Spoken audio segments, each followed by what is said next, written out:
We'll be right back after this brief intermission. You wanted to see me? Yes, please, have a seat. So here's the thing. When this company brought you on, we took a chance on you.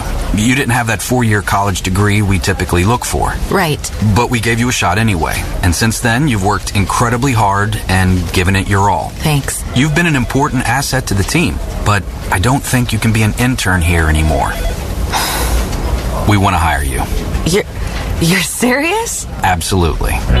Find your next great employee. Introduce yourself to the grads of life. Who are they? Talent worth knowing about. Young adults of unique determination and experience. An ideal fit for your company in an entry-level position, internship, or even mentorship. They might not have every qualification you typically look for, but they're exactly who your company needs. I won't let you down. I know. Don't miss out on a resource many innovative companies have already discovered. Go to gradsoflife.org to learn how to find, cultivate, and train this great pool of untapped talent. Brought to you by the Ad Council and gradsoflife.org.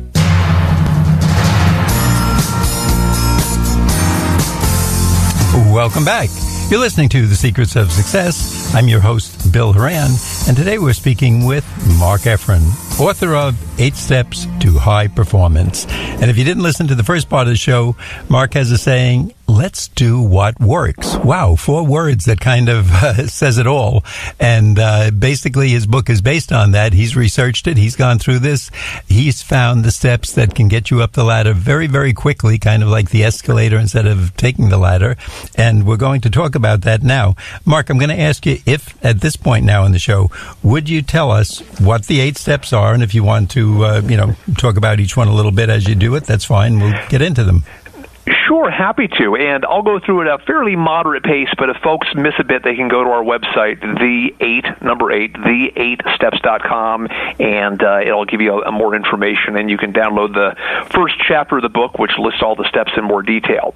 So the 8 steps, and again, these are drawn from the strongest scientific research about what allows people to be high performers at work. Step 1, set big goals. The science around goal setting is incredibly strong. It says we are hardwired to respond to increased challenge with increased performance.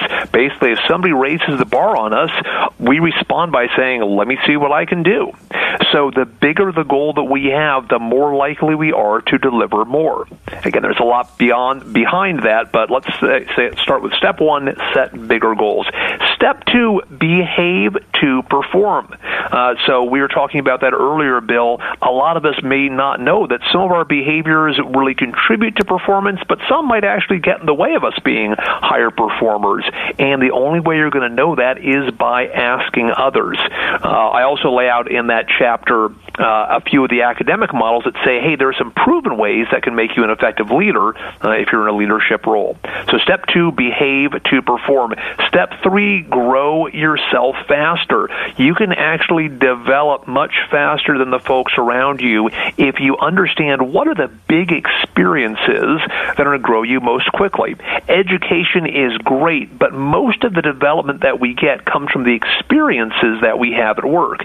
And the bigger and the more challenging and the more painful and the scarier those experiences are, the more we're going to learn and the faster we're going to advance. So we outline in the book, here's how to understand which experiences matter most. Step 3 is grow your talent or grow yourself faster, get the big experiences. Step 4 is connect. Now, this can be a scary step for a lot of folks. It's a scary step for me. I'm an introvert. Connect, though, says the science is clear. People who establish stronger, bigger networks, both inside and outside their company, are higher performers. If you set a bigger network or create a bigger network inside your company, you're going to know about more opportunities. You're going to be able to ask more people for favors. You're going to be better wired into what allows the company to work. If you have a bigger network outside your company, you're going to be more well known by headhunters. You're going to understand more about what's going on in your industry. Both of those things are very straightforward to do, and I lay out a path about how to do it, especially for those of us who are hesitant or shy about doing that. I lay out that path very clearly in step 4. Step 5 is maximize your fit. So keep this mantra in mind.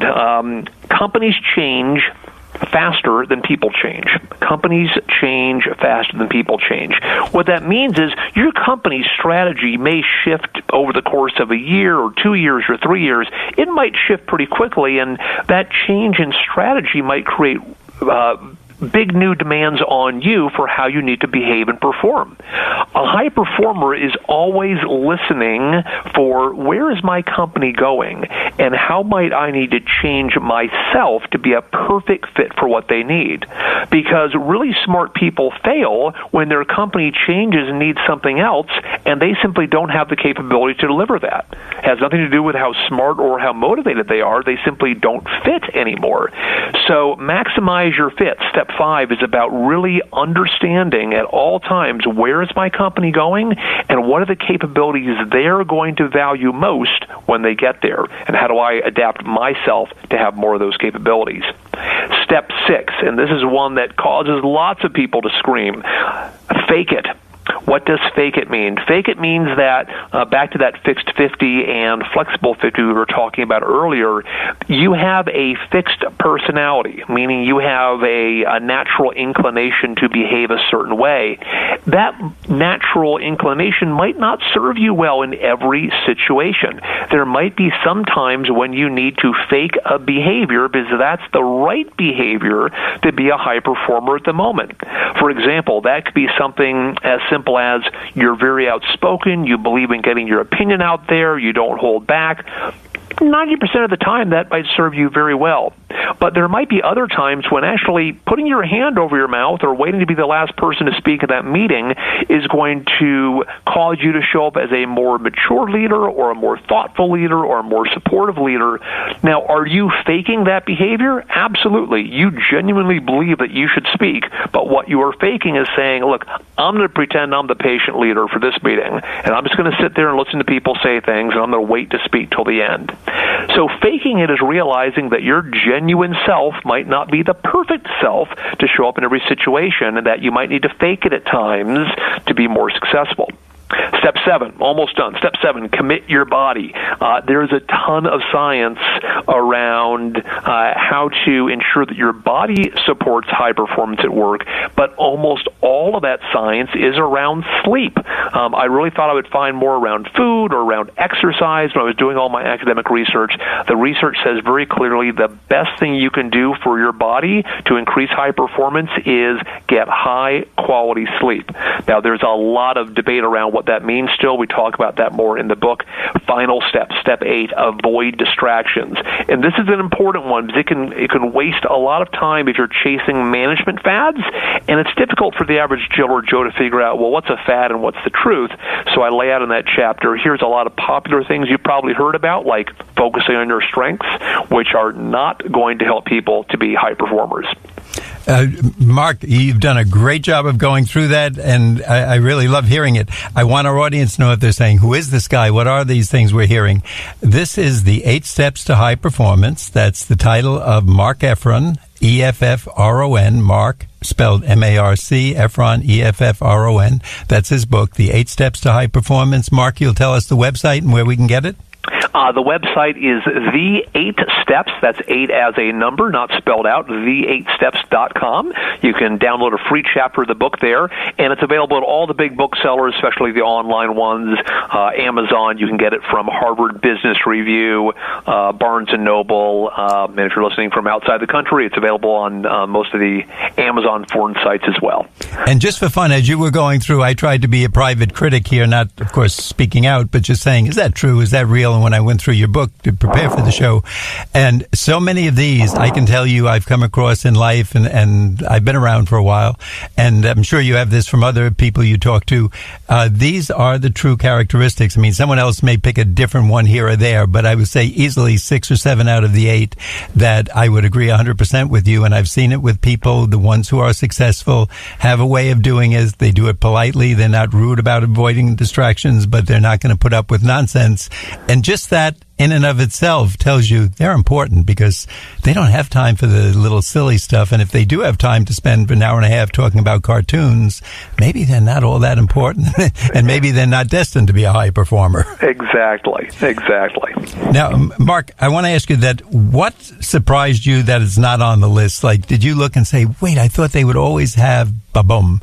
What is there some step that's not there that stunned you? There was definitely an area that I would have guaranteed you, Bill, I was going to find it. I was going to be thrilled to write about it. It was guaranteed to be a step to high performance, and there simply wasn't any academic evidence to support it, and that was exercise.